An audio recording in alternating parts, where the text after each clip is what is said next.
अस्सलाम वालेकुम।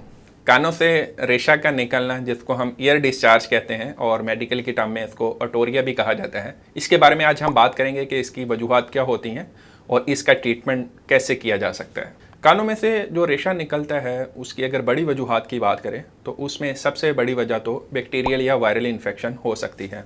हमारे कान के 3 हिस्से हैं, एक को आउटर, दूसरे को मिडल और तीसरे को इनर ईयर कहा जाता है। इन हिस्सों में किसी भी जगह पे बैक्टीरियल, वायरल या फंगल अगर इन्फेक्शन हो जाए तो उसकी वजह से आपके कानों में से डिस्चार्ज आ सकता है।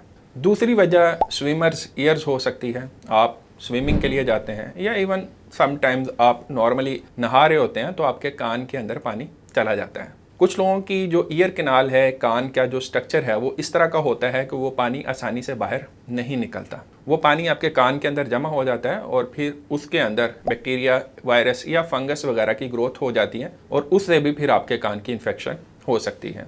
तीसरी वजह जो है वो ईयर ड्रम, जिसको कान का पर्दा कहते हैं, उसका डैमेज होना हो सकती है। उसकी फिर आगे से मुख्तलिफ वजूहात होती हैं। बच्चों में तो अक्सर पेरेंट्स जो हैं या टीचर्स जो हैं वो मुंह के ऊपर थप्पड़ मार देते हैं या पंच कर देते हैं, उससे उनका जो ईयर ड्रम है वो डैमेज होने का खदशा होता है। इसके अलावा जो कॉटन स्वैब्स होते हैं उनको अक्सर लोग कानों में से वैक्स वगैरह निकालने के लिए इस्तेमाल करते हैं, लेकिन कॉटन बड्स जो हैं, एक तो आप उनको ब्लाइंडली यूज़ करते हैं, वो आपकी जो वैक्स होती है उसको आगे पुश कर रहे होते हैं और समटाइम्स फिर उससे आप अपने कानों का जो ईयर ड्रम है उसको भी डैमेज कर सकते हैं। इसके अलावा कुछ लोग जो हैं वो हैंड फ्रीज के साथ लाउड म्यूज़िक को सुनना पसंद करते हैं, तो उससे भी उनका ईयर ड्रम जो है वो डैमेज हो सकता है। और जब ईयर ड्रम डैमेज होता है तो फिर उसकी वजह से भी आपको कानों में से रेशा आने का प्रॉब्लम हो सकता है। इस ईयर डिस्चार्ज को टाइमली डायग्नोज करना और इसका सही ट्रीटमेंट करना बहुत ज़रूरी है, क्योंकि अगर ईयर डिस्चार्ज को सही तरह से ट्रीट ना किया जाए तो उसकी वजह से जो आपका ईयर ड्रम है वो परमानेंट डैमेज हो सकता है। उससे आपकी फिर जो सुनने की सलाहियत है वो मुतासर हो जाएगी।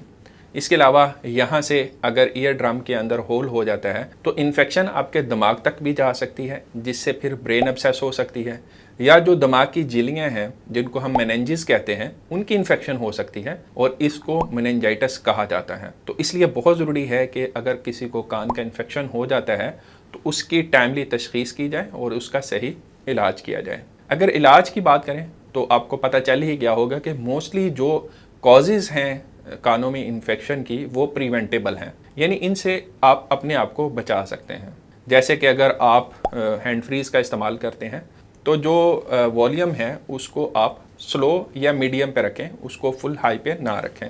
इसी तरह कॉटन बड्स का अगर इस्तेमाल करते हैं तो उनको सिर्फ़ और सिर्फ कान के बैरूनी हिस्से की सफाई के लिए इस्तेमाल करें।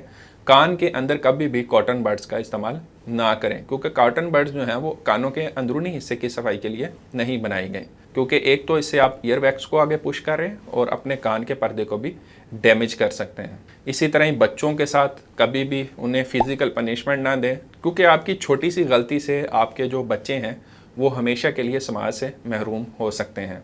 इसके अलावा अगर आपके कानों के अंदर पानी जमा हो गया है स्विमिंग के दौरान या शावर के दौरान, तो ऐसी सूरत में अपने सर को एक तरफ टिल्ट करके जो कान के अंदर पानी जमा हुआ है उसको अच्छी तरह बाहर निकाल लें, क्योंकि अगर पानी आपके कान के अंदर जमा रहेगा उसके अंदर बैक्टीरिया की, वायरसेस की या फंगस की ग्रोथ हो सकती है, उससे फिर कान के अंदर इन्फेक्शन हो सकता है। इसके अलावा जो बैक्टीरियल या वायरल या फंगल इन्फेक्शन है उनका फिर प्रॉपर ट्रीटमेंट मेडिसिन के ज़रिए से किया जाता है। आपको जब भी कभी कानों के अंदर इन्फेक्शन का प्रॉब्लम हो जाए, कानों में से डिस्चार्ज आ रहा हो, तो फ़ौरन डॉक्टर के पास जाएं। डॉक्टर आपकी तशख़ीस करके जो भी आपको मेडिसिन प्रेस्क्राइब करते हैं उसको आपने मुकम्मल यानी 5 या 7 दिन, जितने भी दिन आपको डॉक्टर ने बताया उतने दिन ही आपने खानी है, क्योंकि कानों की इन्फेक्शन के अंदर सिर्फ 2 से 3 ही एंटीबायोटिक्स कारआमद होती हैं। अगर आपने अपनी एंटीबायोटिक्स का कोर्स सही नहीं किया, आपको लगा कि आपकी इन्फेक्शन ठीक होगी या आपने दवाइयाँ खानी बंद कर दी, तो खुदा न खास्ता नेक्स्ट टाइम जब आपको इन्फेक्शन होगी तो हो सकता है ये दवाइयाँ आपके लिए फ़ायदेमंद ना हो। तो इसलिए बहुत ज़रूरी है कि जो भी आपको डॉक्टर्स मेडिसिन एडवाइस करते हैं उनको आप उतने दिन ज़रूर इस्तेमाल करें जितने दिन आपको आपके डॉक्टर ने बताया है। इसके अलावा कुछ कंडीशंस के अंदर ईयर ड्रॉप्स भी एडवाइस किए जाते हैं। समटाइम्स अगर एंटीबायोटिक्स या ईयर ड्रॉप से कानों की इन्फेक्शन का प्रॉब्लम ठीक ना हो रहा हो तो वेरी रेयर केसेस के अंदर हमें फिर सर्जरी भी एडवाइस करना पड़ती है। उम्मीद है इस वीडियो से आपको ईयर डिस्चार्ज के बारे में यूज़फुल इन्फॉर्मेशन मिली होगी कि इसकी वजूहात क्या होती हैं और आप अपने कानों का स्पेशली जो ईयर ड्रम है उसको कैसे महफूज रख सकते हैं। अगले किसी और वीडियो में फिर मिलते हैं। अपना ख्याल रखिएगा। अल्लाह हाफिज़।